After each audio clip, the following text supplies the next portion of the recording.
Hey guys, welcome to a new video. Like, comment and subscribe if you enjoy.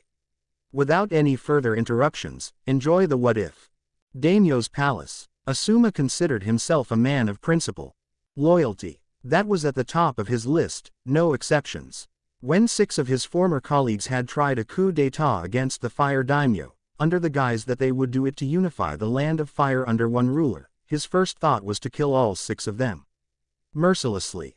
He would not lie. Slitting their throats had been a treat. Shinobi needed a certain joy out of killing. It was the medicine that kept them sane. After that whole ordeal, his medicine had lost some of its potency, and therefore needed something more than just joy to keep his stress levels controlled. Smoking had served as his balancing tool. A disgusting act, even he knew that. He used to loathe his father for that very reason. Hypocrisy runs in the family, he once told his mother. Turning a corner, Asuma stopped when he saw Chiriku standing before the large double doors holding the royal chambers. He stared at the man, his eyes growing with amusement. Chiriku, am I to assume you are here to talk me out of it? On the contrary, Chiriku's steps were faint and barely audible even to keen senses. I happen to think a man has to do what he must. However, he stopped in front of Asuma for a moment. Make sure that's what you want. We've both lived through hell and fought for our beliefs, the least we deserve is that. Asuma considered this man one of his best friends. Their relationship had started from shaky foundations, one smelted and fortified with the flames of battle. They were the last of the proud 12 guardian ninja, and such was their burden to bear. Don't worry, it's what I want. The next generation of ninja will need me, and I'm more than willing to serve. I hope to see you again, Chiriku. Shaking Asuma's hand, Chiriku continued on his way and nodded his agreement. As do I, friend. Seeing Chiriku turn the same corner he sourced from, Asuma neared the doors and raised his hand to knock. Enter, Asuma. The muffled words caught him slightly off guard. He huffed, realizing Chiriku had probably requested an audience with the daimyo beforehand. He turned the left door's handle and stepped in, quickly closing it behind him. My lord. The daimyo sat at the edge of a massive, white canopy bed with his daughter's sleeping head in his lap. The room was decorated in varying types of luxury, from large paintings to priceless artifacts, ranging from katanas to armor. At the very back rested 2 glass doors, one's leading to a veranda overlooking the small village. Hazuki, Asuma instantly realized, was no longer a child, the beginnings of womanhood starting to bloom, being responsible. Her face was much less round. Her lips had started filling, and her dark hair was much bolder and brighter. She was growing to be a beautiful young lady. The Land of Fire's greatest political figure ran his slim fingers through Hazuki's raven hair. He trailed them across her hitherto cheeks, a smile crossing her lips the moment he made contact. I'm getting old, Asuma, the daimyo began. I live solely for the reason that I fear death, and because I want to be there when Hazuki takes the throne. I've only made it this far because of you and Chiriku. For that, you have my heartfelt gratitude. Nonsense, Daimyo-sama. Asuma neared, and stood there, before the man with his arms behind him. Working for you and protecting you has been one of my greatest honors. Every ninja lives with a purpose. Mine was to serve under you and fight for my father. An expected answer from the Hokage's son, the man nodded. So, may I assume you will be departing to enact your unwavering courage to the next generation? I am, Asuma bowed. Thank you for all these years of entrusting your safety to me, Daimyo-sama. I swear I will do my very best to crop a more worthy advocate for my replacement. One who will guard you as vigorously as I did. You need not worry about me. For the first time since the conversation began, the daimyo's eyes separated themselves from his daughter. Instead he stared out into the veranda, his eyes clouded in melancholy, but his smile countering some of its effects. I have a feeling I won't be around much longer, unfortunately. Before Asuma could demand what he meant, the daimyo pulled a small, polished box from behind him. He laid it next to him, and returned Asuma's eyes of worry with ones of mischief. Besides, I have already decided on the best candidate. Sir, inside that box, could it be? When the daimyo opened it, Asuma's eyes widened at the sight of a sash that had the kanji for ember inside the small box, one nearly a perfect copy of his and Chiriku's. I see, so this was your plan all along. Don't be so quick to misjudge my intentions, Asuma, the daimyo quickly said. I meant every word I said back then. I've grown to care for him as if he were my own son. It's the only reason I've allowed him to stay within the confines of my compound for so long. I will not lie and say I did not have the intention since I figured you were bound to resign, but please do not think I had ill principles. The man closed the lid, sighing as his eyes yet again found his daughter. Throughout the years I have been witness to their relationship flourishing, one only seen between siblings, and perhaps, he chuckled. Well, I doubt I could guess what lies beyond that horizon. I wasn't always there, after all. Daimyo-sama, to Asuma, it was like staring at his own father when he was growing up.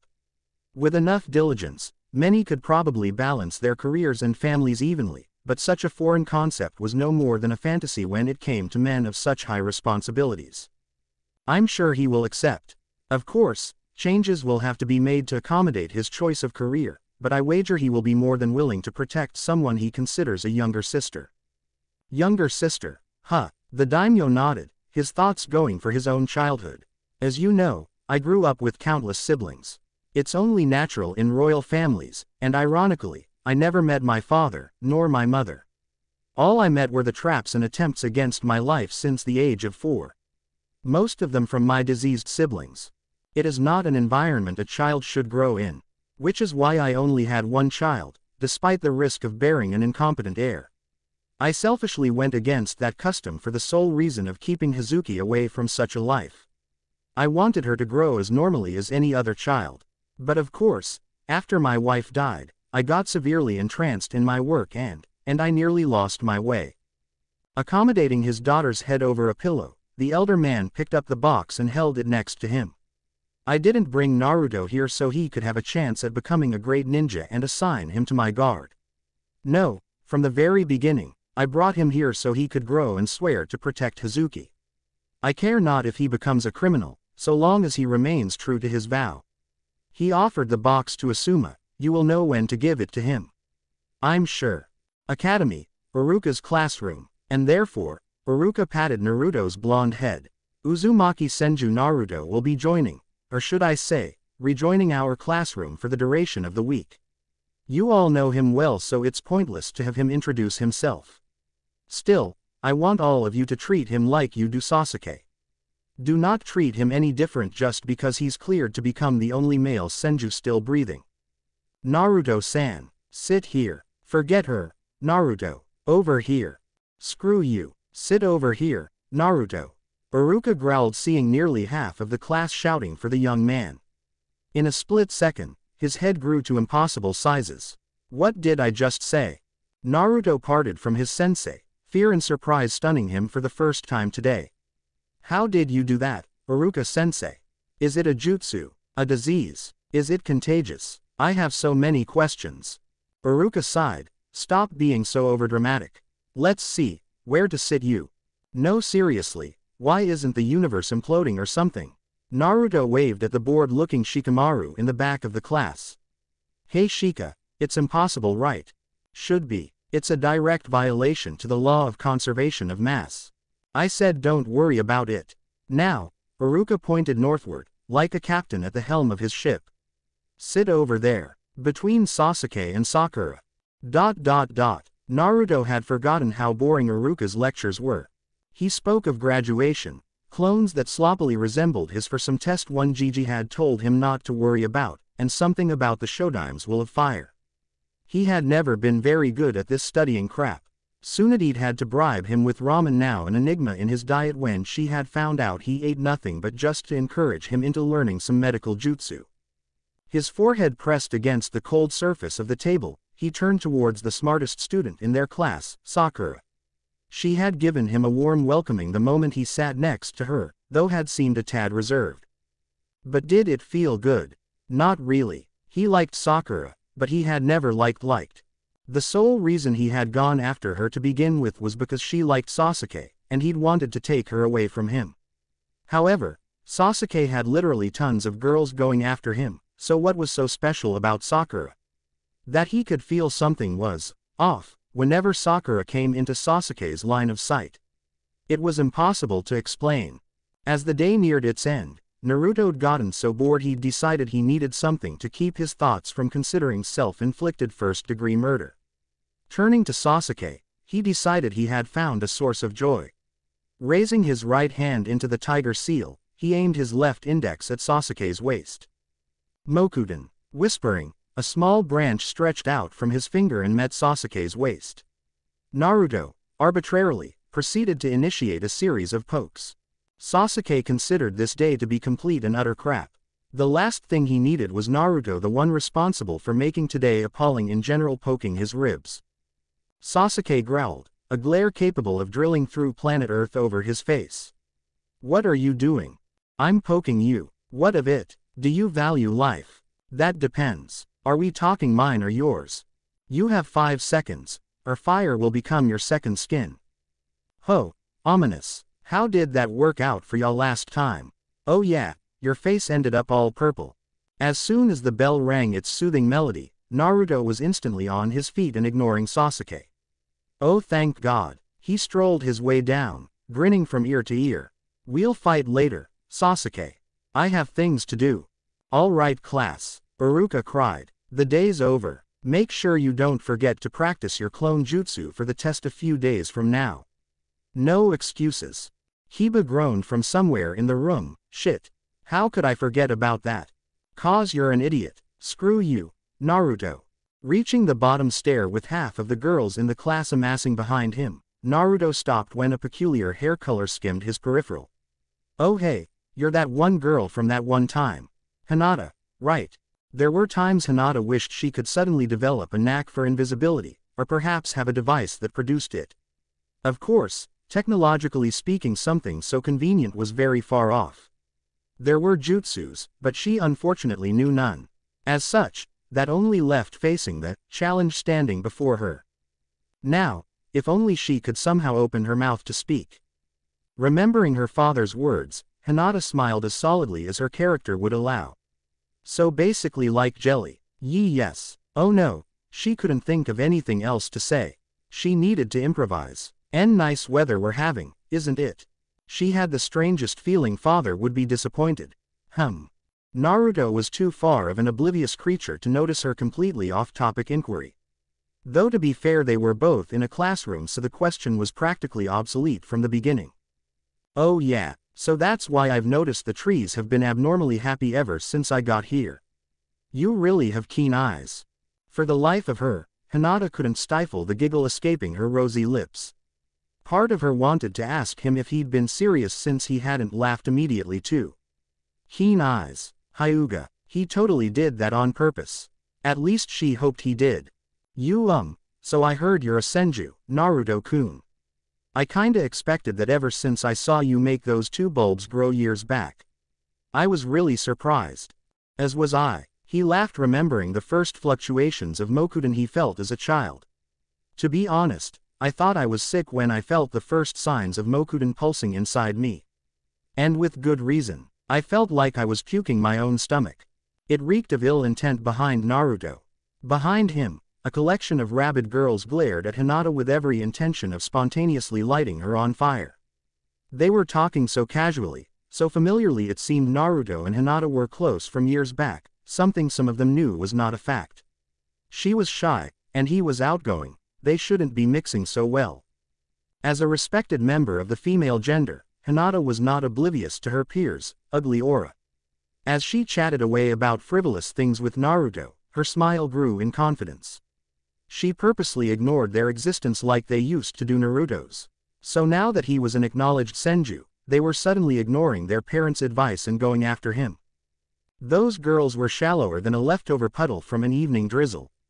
So, Naruto closed his eyes, his whiskers rising as his innocent smile did the same. I'll see you around, right? I kinda wanna go train some more and I have to meet my granny somewhere. As always, his bright complexion was contagious. Hinata's pupil-less eyes slimmed as her lips pulled. I'll see you tomorrow, Naruto-kun. She watched him take off, her smile not fading even as the groupies following Naruto only glared further. Their hate and adversity in general was like paint, and Naruto was her paint thinner. Ever since he'd saved her from those bullies, that hadn't changed. Most of his colleagues knew Naruto had the stamina of a horse on performance enhancement drugs. Which is why, after jumping, running and flipping over the rooftops of Konoha, at some point he had lost the tail of girls that had been unknowingly following him. Now he stood before the gates of an old building, one the size of the Uchiha clan's main house. This place looks like it's a couple years from collapsing. His shield of leaves was forced to act when a board fell straight for his face. Or a couple days. It's yours. Sarutobi bravely lined himself next to Naruto, his arms crossed behind him and a smile over his lips. I'll admit it looks like a millennia-old haunted house, but we will start renovating with funds from the Senju's bottomless pockets starting tomorrow. Pockets, might I add, are yours. You are the clan's heir, after all. Naruto hummed as he shoved his hands in said pockets. Empty pockets, mind you. I've wondered for a while now why Oba would want to make me the heir when she's the older and wiser one. It's not that I don't think I'm ready, but I'm just curious, you know. Chuckling, Sarutobi closed in on the wooden doors. He pushed them with ease and revealed the large compound that resembled a mild wilderness. Hashirama-sama used to live here, Naruto. It was foreclosed by us when nobody claimed it after decades of warrants and lack thereof. It's the same with the title, Senju, in Konoha. She doesn't feel worthy of taking the throne. But she thinks you are. The grief she's experienced is more than any person should. Every day she had to live with the fact that she had lost everything to a name. Everything she had gained was given to her, and stripped from her, by the Senju blood coursing through her veins. Still, she never harbored grudge against it, instead she felt unworthy of it. Senju are supposed to be the strongest, after all. But even with all her strength, it just wasn't enough. His grandmother had been mingling with such thoughts for this long. Foolish was short of how Naruto felt, he felt nearly disgusted with himself. He had thought she didn't want the responsibility, that she was shoving it to him, but now he knew it had nothing to do with that. The truth was that she felt unworthy of standing in the Shodime's shoes. The loss of her only son further enhanced just how life had deemed her unfit for happiness. She's going to be furious when she hears I told you this, Sarutobi laughed. Though deep within, he wondered if such an act was merely to derail his own fear. Well then, seems she's on her way here. I'll leave you two for now, Naruto. Come visit me in my office once in a while. Sure, Gigi. When Sarutobi bursted into a plume of white smoke shadow clone, Naruto shoved the doors to reveal the contents within. How much is this gonna cost? Definitely a pretty good amount. Tsunade appeared next to him with her arms crossed under her chest. Most of the workers are the same ninjas who fix training grounds, so yeah, it'll be expensive. We'll probably have to stay in a hotel for now, but it should be back to its pristine condition in just a few days. She was suddenly hugged by Naruto. Oi, what are you doing, Naruto? The young Jinchuriki had known loneliness for years, but never had he been wide-minded enough to consider that there were others suffering in ways similar to him. There were things still unknown to him, pains yet experienced, but this woman had seen them all and strived to return to him nonetheless. She was one of his personal heroes. Oba, his voice came muffled, more from being in between her breasts than anything else. I've never told you this before because it was embarrassing. But I really, really love you. A few things had ever made Tsunade cry in the entirety of her life, most of them out of grief. Minato's death had destroyed practically fragmented her sanity. The constant years of shedding tears for his death could not be ignored, either. Still, meeting Minato had been one of the happiest days in her life, and she had cried then. As far as she knew, that was the last time she had cried out of pure joy. And that was decades ago. But now, as this little copy of Minato encircled her with his short arms, for the first time in decades, she was crying tears of happiness yet again. She hugged his head and allowed the streams to roll freely. They slipped off her chin and met his hair, a smile blooming over her face. I really, really, really love you too, Naruto. Days later. The days flew by and Naruto had yet to understand why girls insisted on escorting him home. Frankly, he was starting to feel annoyed by their constant pestering. Oba had recommended to tell them off, but he couldn't. Being polite to anyone that bothered with him was something he couldn't help, that was just his nature. She had once laughed, telling him he would be haunted by them for the rest of his life if he didn't nip the bud while he still could. After graduation, Gigi had personally given him the leaf Hittite he now proudly wore around his forehead. A crisp, blue-clothed Hittite that, according to Gigi, was the exact same one his mother had used. He became familiarized with her when he gave him a picture of his two parents. In it was the Yondaime Hokage with an arm lovingly draped around his at-the-time fiancé, and Uzumaki Kushina with a peace sign and grin so very familiar to his. Now that he had a good look at his mother's eyes, he could detect the parallels encompassing his legacy.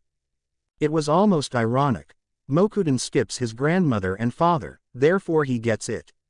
His father had blue eyes, so azure eyes skip him, and he ends up with his mother's violet eyes to hint at the poetics behind his hereditary traits. It was like the standard, you get some you lose some, ploy from some deity with a peculiar taste in life. He was fine with it, however, because he loved his eyes. Mokuden reminded him that he was a Senju, and the shade of lilac deep within his eyes helped him remember he was also an Uzumaki.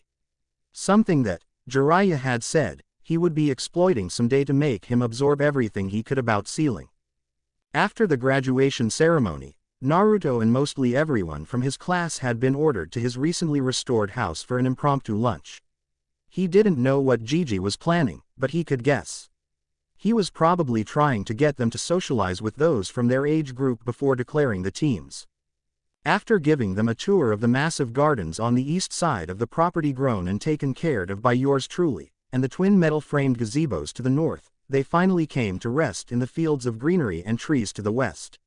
Even from a fair distance, the background was framed by the masterfully constructed house in the middle. Naruto laid under the hot sun with his scarf curled over his face, Shikamaru to his left, and Kiba to his right. Choji was sitting cross-legged over them chugging a can of soda. The irritated Sasuke he was irritated he'd been forced to come was doing one-handed push-ups behind him, and Shino was unsurprisingly playing with bugs. It's hot as balls out here. Kiba tactlessly mumbled, why the hell aren't we under a giant tree like the girls? Idiot, Naruto muttered back, sweat pooling down the sides of his face. The three of us are trying to see who can last longer under the grueling sun before passing out. If my calculations are correct, which I doubt because I'm seeing two suns, we've been at it for about 10 hours. Whose stupid idea was this? Kiba growled, seriously, we could die dehydrated out here.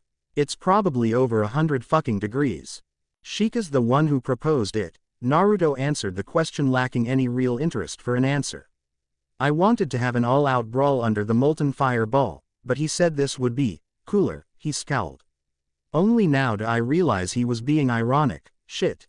He shoved Shikamaru, only to realize he was snoring. This bastard's sleeping. How? It's a billion degrees out here. Choji snickered, you guys are seriously underestimating Shikamaru's ability to sleep in any situation.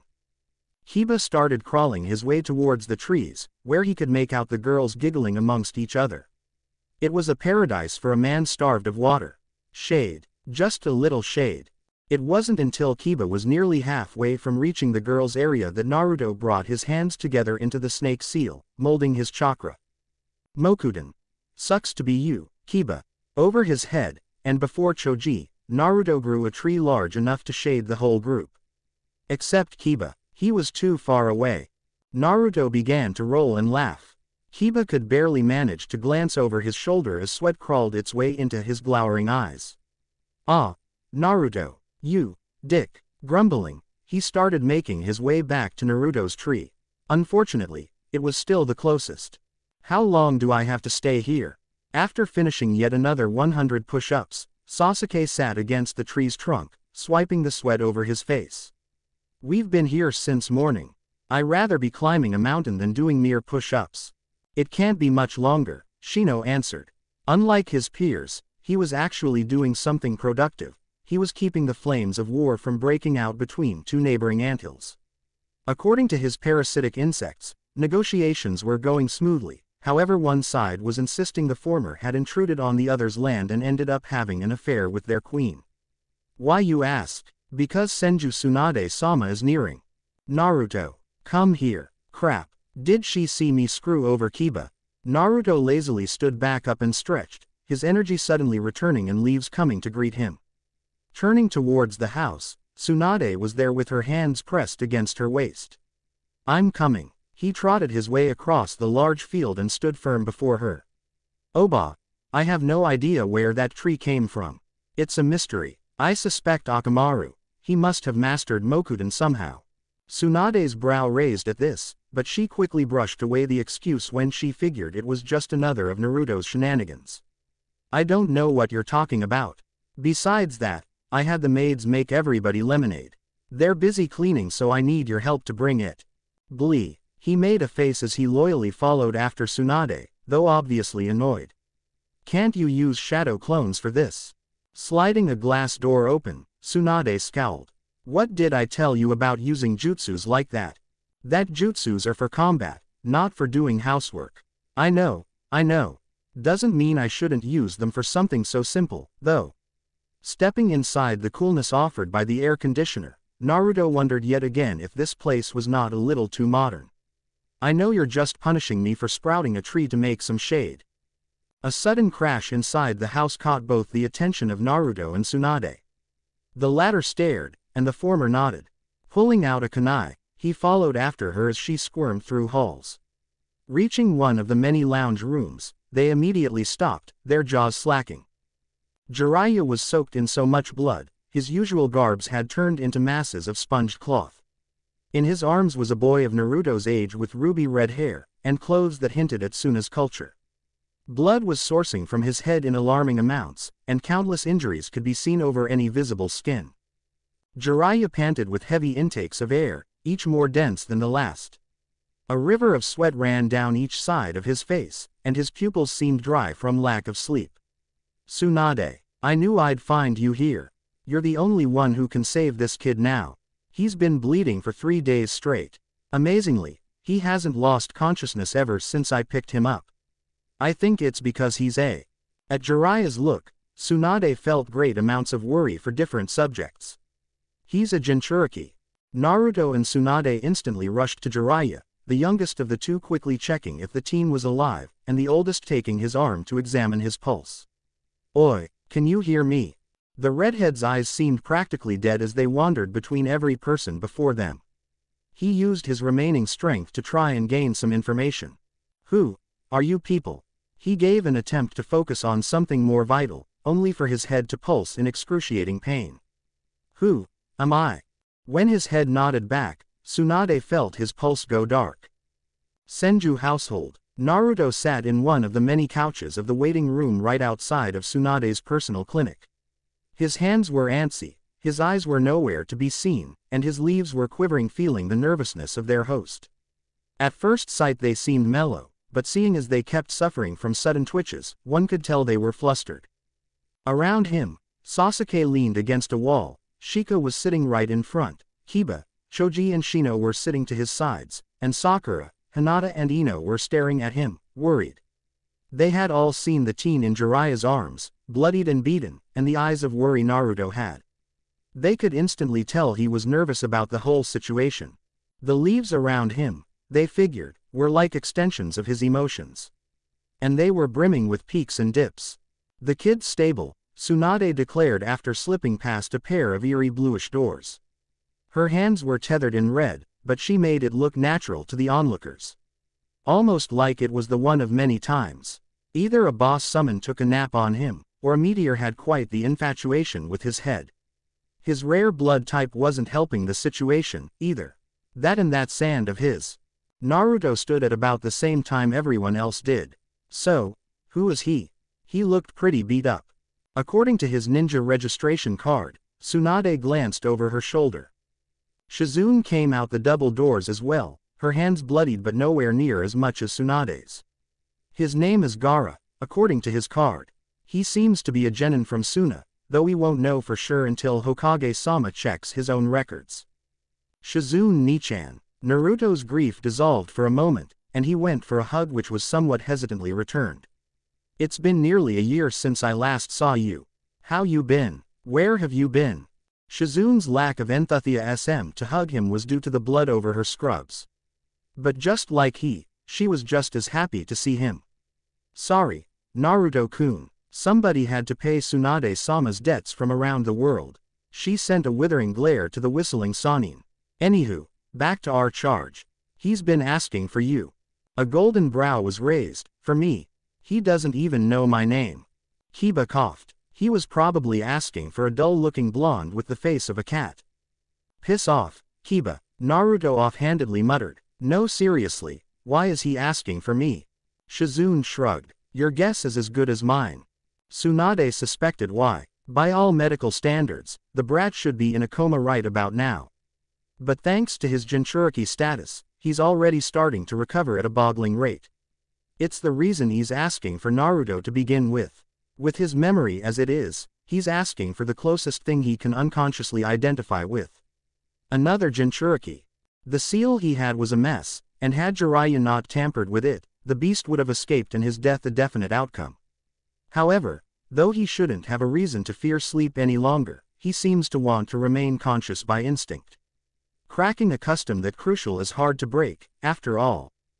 Naruto, Tsunade started. Go talk to him, but keep it under 1 minute because I want to put him to sleep for a few days. We just got through fixing his head, which I figure, was squashed by a dwarf planet weighing a quintillion tons. Yes, ma'am. Shikamaru sat back down and crossed his arms behind his head. His eyes followed after Naruto as the latter made his way towards the clinic down the hall. I'm no doctor, but I'm sure no normal human could come out of getting surgery and still have a hold on his consciousness with a blow to the head as massive as Tsunade-sama claims it to be. What exactly is going on? Naruto came into the single room in the whole estate holding a bed with the proper equipment to support an injured patient. The scent of chlorine, disinfectants and sterilizing liquids quickly made his nose scrunch in disgust. That stench had always brought back memories of Anbu headquarters. In the bed, Gaara was strapped and connected through different patches of wires and machinery. Bandages were around his head, and his eyes were bloodshot. Deep within, Naruto found himself feeling sorry for him. Yo, I'm Naruto. Gaara made the effort to stop staring out the window, and came to rest his eyes on Naruto. He just stared, a blank look on his face, and his hands clenching the sheets over his body. I'm Gaara, apparently. They stood there, measuring each other in ways they couldn't even comprehend. Neither knew what to say. The redhead of the two had expected the words to come naturally, but now he knew he'd been wrong. Only the morbid beep of the heart rate monitor, and the humming of the air conditioner could be heard. Then it dawned on them. There was no way two people could understand each other if they didn't know anything about the person in question. It just didn't happen. So I was wondering. Naruto suddenly neared a hand, and before he could breach Gaara's bubble of personal space, sand shot out straight for his arm. Seeing this reaction, a group of leaves instantly sped through the air and clashed against the sand, repelling one another without the other having any idea of what had just happened. This is. Both their eyes broadened at a revelation. They say friendships are born when a person finds out he is not the only one in a peculiar situation. And as leaves swam over Naruto, and sand influenced their trajectory by providing weight, both teens stared at the other with their mouths slightly parted in surprise, realizing they were no longer alone in said peculiar situation. After a minute or so of stunned silence, Naruto smiled, and Gaara found himself mirroring him. Academy. The following day, Naruto, Sasuke and Sakura were strewn across their own piece of furniture.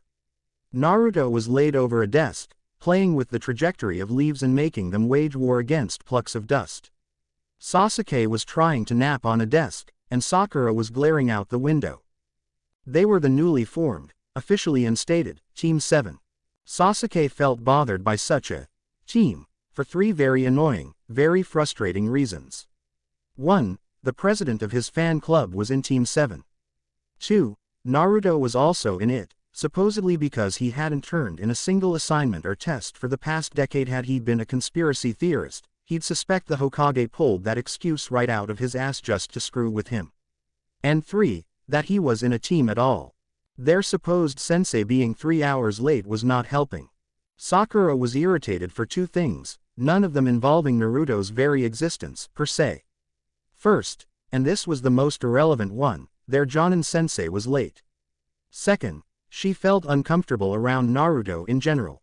She had responded to his approaches years ago so horridly, maybe even vulgarly so. But now he was suddenly a Senju and rumored to have been the winner of Genin of the Year had he not failed every single subject for lack of attendance, a total deal breaker if she ever saw one. She wasn't contemplating in appealing to those requests for dates, she wasn't that shallow. No, she was only ever going to have feelings for Sasuke. She just felt she had been rude to him. It had been awkward welcoming him back days ago. She felt she needed to apologize formally. He was the heir apparent to one of Konoha's founding clans, after all. As was Sasuke, but she'd liked him before she even knew how popular he was, popularity which to this day she loathes. As Naruto mingled with thoughts of Gaara and his similar version of self-defense jutsu, he couldn't help but wonder what would come out of their relationship. For now, however, he had a slightly more important dilemma: boredom. Suddenly, he found himself flailing through the air and landing before the chalkboard. He took one of the dirtiest erasers and neared the door. He threw it into the air, grinding against the wall, and used a tiger seal to stick out 2 wooden pillars so the eraser would cling to them without falling down. All right, now stay. Sasuke turned towards the blonde, practically doing a jig right in front of his desk. You can't be serious. This guy's a jonin. There's no way he would fall for such an uncreative ruse. Just shut up and watch.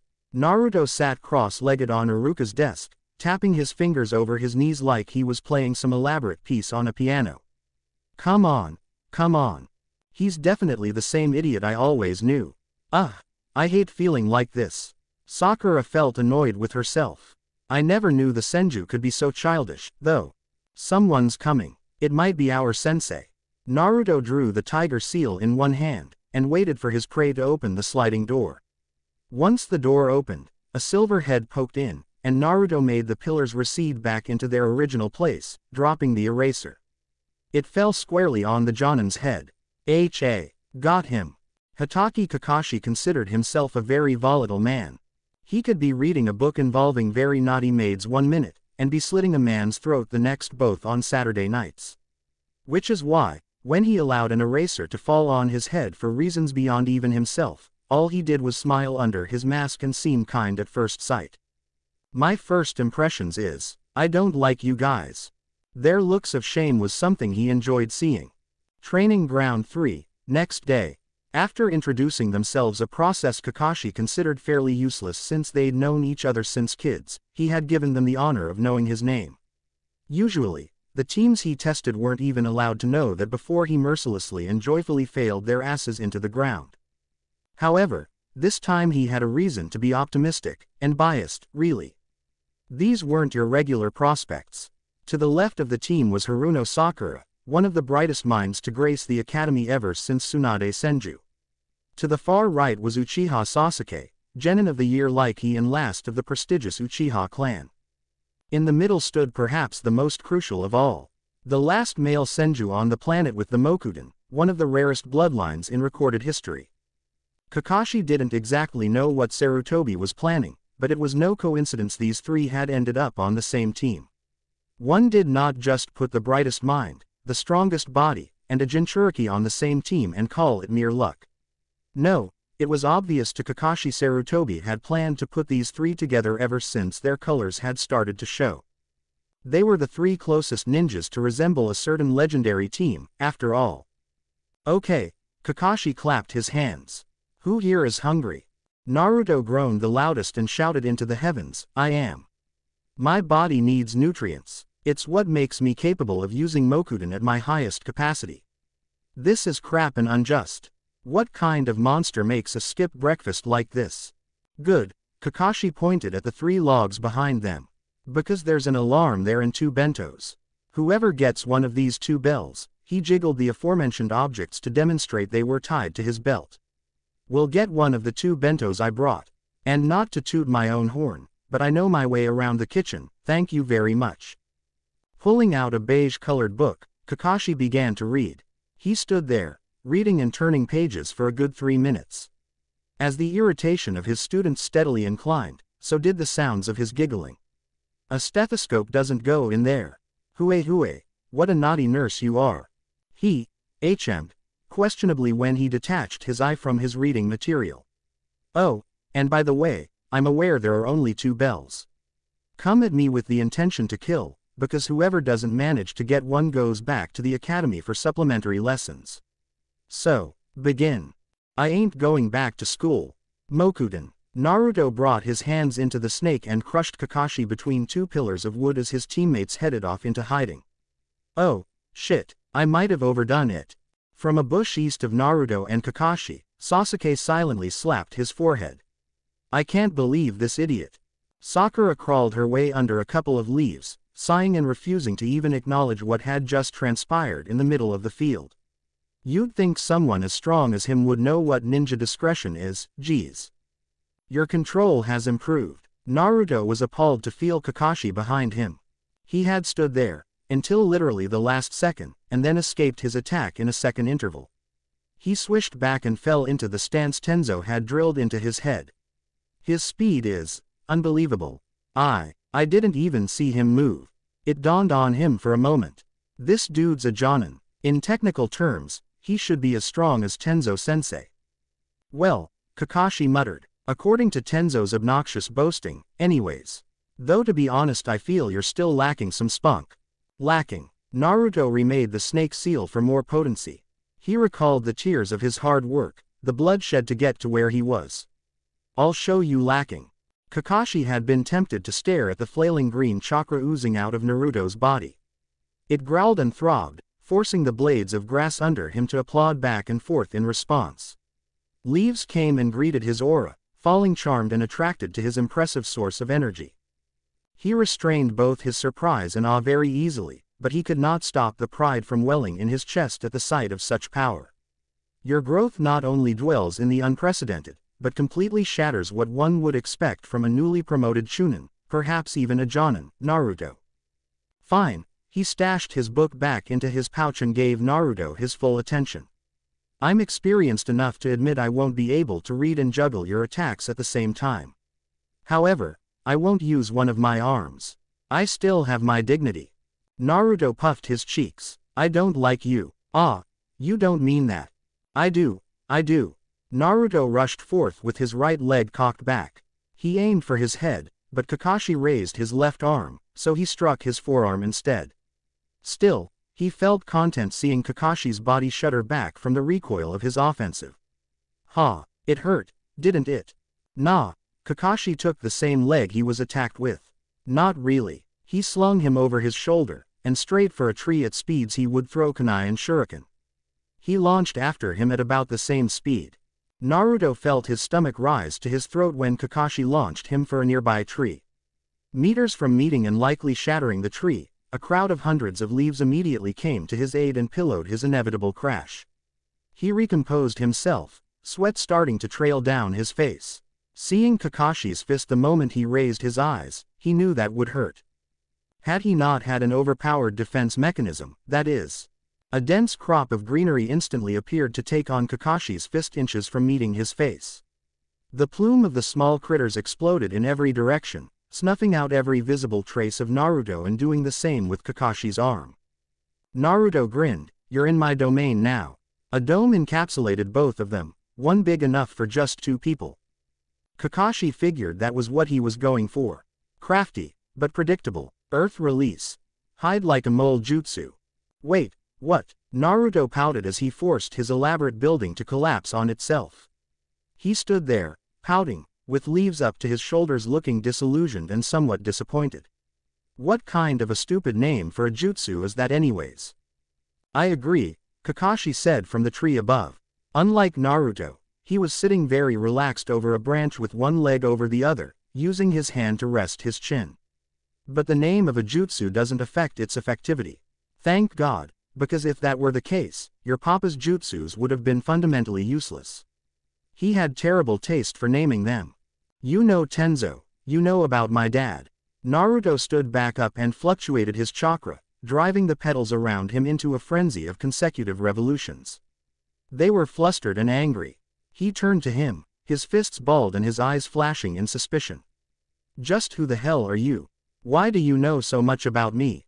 Let's just say I'm. Images of standing over Minato-sensei's grave, of killing Rin, of speaking with Tsunade under Anbu headquarters and packaging new photos to be sent to said Sannin, flashed through Kakashi's mind.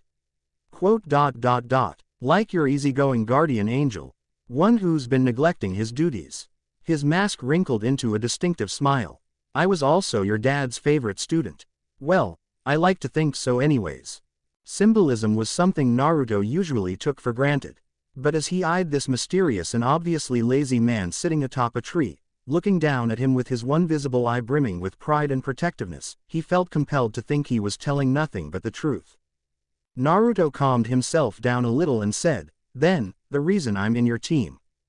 Partly, Kakashi admitted with a nod. By all shinobi standards, you should be leading your own team.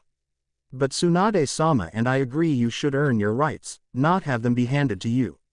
Plus, you still need the experience. So, he smiled wider. What do you think, Naruto? A grin, one Kakashi had only seen on Kushina when asked if she liked ramen. You're right about one thing, the blonde clapped his hands. I have no intention of accepting handouts. Mokuden. Tree bind eternal burial. He slammed his hands on the ground and crushed the earth under the tree Kakashi was using as a stool. Tendrils extended out of the decimated soil and parts of the same tree Kakashi was sitting on turned traitor. You're mine now. Kakashi's eye of boredom wandered about. Oh no, quick, mobilize the Anbu. Naruto chuckled, enjoy your little sarcasm. Check. He placed a tiger seal over the other. Every single tendril, even the smallest ones, sharpened into spears strong enough to penetrate concrete. Mate. Oh, shit. Kakashi's docile and playful demeanor crumbled at the sudden turn of events. He pulled out two kunais, twirled them over his hands, and began jumping and swiping to avoid being skewered. He backflipped and landed on yet another branch, one not trying to kill him. You're gonna have to do better than that. Mine. Sakura launched out of some random foliage and came feet from reaching Kakashi. She barely, almost insignificantly, managed to touch a bell with the tip of her index finger. I'm actually getting one. Sneaky, sneaky. Kakashi caught her wrist in a tight vice, and unceremoniously, kneed her in the stomach. But not sneaky enough. He watched her fall down like a sailor searching for land. I commend you for the effort, though. Ah, Sakura-chan. Naruto howled at the free-falling cherry blossom in complete outrage. You totally nabbed that from me. Sakura used her unusual flexibility to curl her body back and land on her feet. She panted, but the air molecules refused her, seeing as she was struggling to keep a single breath in her lungs. Ow, right in the esophagus. Kakashi chuckled, though had not time to do any more when Sasuke came from above, an axe kick aimed straight for his head. He crossed his arms above his head, and took the blow with relative ease. Sneering, he turned east. Poof, a weightless clone.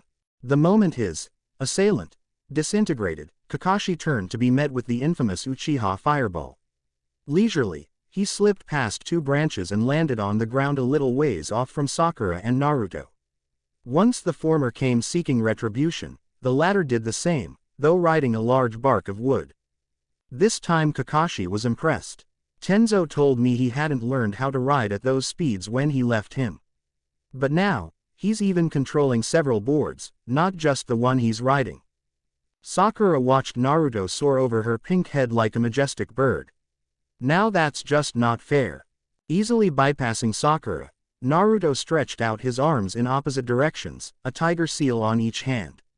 As he rode the board and surpassed the speeds a normal shinobi could run, more and more spikes sprouted out of the ground and accompanied him towards his target. You're mine. At the last second, his vehicle arched upwards until he was several dozen feet in the air, with over 100 spears coming along with. He plummeted to the ground straight for their sensei. Naruto grinned, you said with the intention to kill, right? Yeah, Kakashi thought sarcastically. But that's because I didn't think any of you could actually do it. Kakashi sprung through seals without taking his eye off the blonde and the 100 deadly-looking spikes behind him. Damn, I can't believe I'm using jutsu against a genin. I underestimated him. He slammed his hands on the ground. Earth release. Rock shelter. No, I need something thicker to buy some time. Earth release. Rock dome. The consecutive blows of wood meeting rock blew through the entire training ground. Clouds of dust formed over the center of Training Ground 3. Once it settled, Naruto stood in the middle, dozens of still-standing spears embedded in the rock and soil around him. He clicked his tongue, seeing no traces of Kakashi anywhere. Even his senses were fuzzy. TCH, that stupid named jutsu again, huh? How can he barely be standing on the ground? Just how skilled is he? From behind a tree inside the forestry, Kakashi warily observed Naruto in the center of the ground. I'm tempted to use my Sharingan just to see how far I can push him. He's nowhere near the level Tenzo said he was, he's way above it. His honed ninja senses forced him to react to a sudden barrage of kunai and shuriken coming straight for him. He cartwheeled to the side and realized he had activated a backup trap. Perfect. Part of him was being sarcastic, but most of him really was impressed.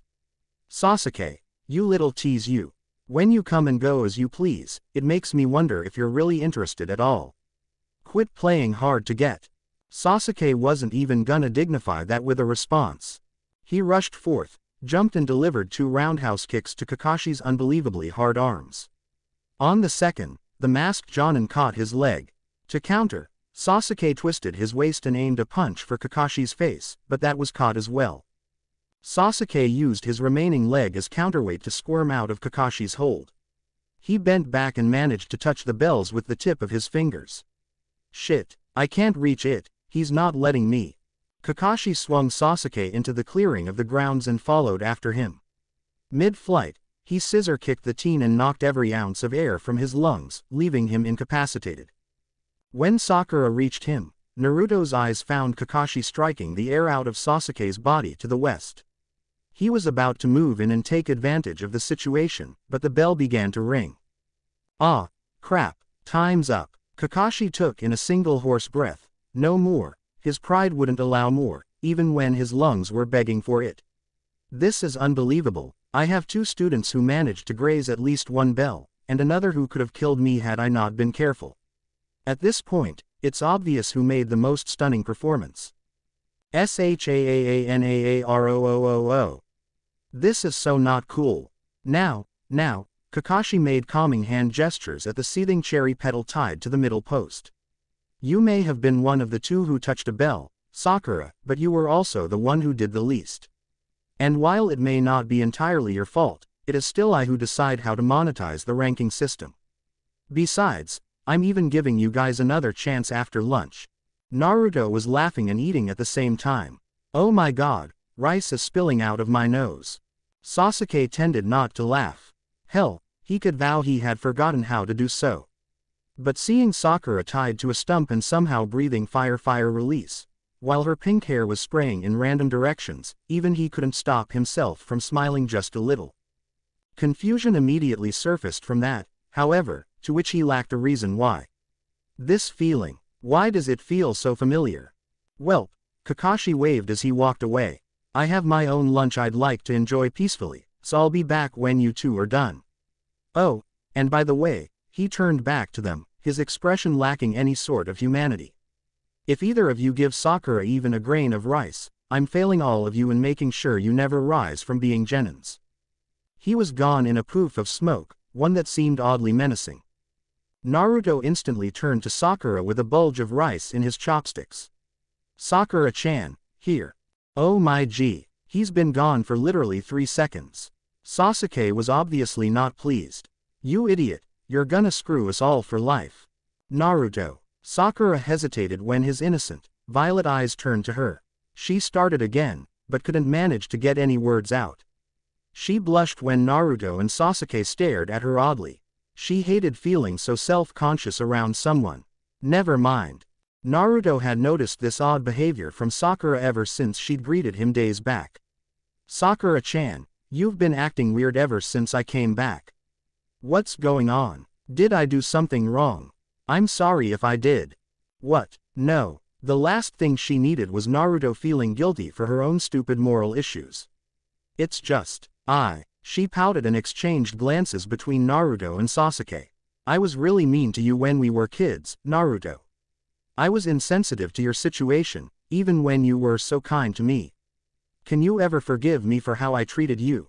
Sasuke took the spectator role for now, and eyed one and the other while fiddling with the rice of his bento. Naruto laughed again, this time forcing a grumpy scowl out of his only female teammate. So that's what you've been worrying about, huh? Honestly, you have more depth than I thought, Sakura-chan. He carelessly shoved his chopsticks within Sakura's mouth, delivering the rice he initially intended. I'm not the type of guy who worries about stuff like that. Well, not as much as I used to anyways. Sasuke gawked as he felt inclined to set his blonde counterpart on beautiful, beautiful fire. You really are mentally challenged, aren't you? Oh, shut up, Naruto mumbled, a bulge of rice in his own mouth. We're gonna need Sakura-chan if we want to take those bells from Kakashi-sensei. She can sneak up on him and take the bells while we kick his butt or something, I dunno. It's worth a shot, right? Sasuke was sharp enough to agree, albeit hesitantly. Sighing, he too accumulated some rice and neared it to Sakura's lips. He nearly bursted into steam by how flustered he felt. He'd never fed a girl before nor a guy obviously. Here, open your mouth, Sakura. Sakura could kiss Naruto on the cheek if she wasn't tied up right now. Not in dreams, not even in delusional daydreams enhanced by synthetic drugs, did she ever consider something like this to be possible, Sasuke willingly feeding her. Naruto, Sasuke-kun, thank you both so much. She greedily chomped on Sasuke's offered grains, and did the same with Naruto's. A giant plume of black smoke enveloped them all, and a storm somehow brew itself into existence right before their eyes. Kakashi snuck out of it making scary noises and exaggerated hand motions. You goo eyes. When Sakura screamed, Naruto found himself imitating her, though at a lower and manlier not really pitch of course. No way, I totally sensed he wasn't in the nearby vicinity. Kakashi instantly made the clouds of evil disappear. He smiled and leaned forward, a thumbs up in his right hand. You guys pass. Congratulations, we're officially Team 7. Thank you for watching. If you enjoyed the video be sure to like, comment and subscribe as well as checking out the author on fanfiction.net.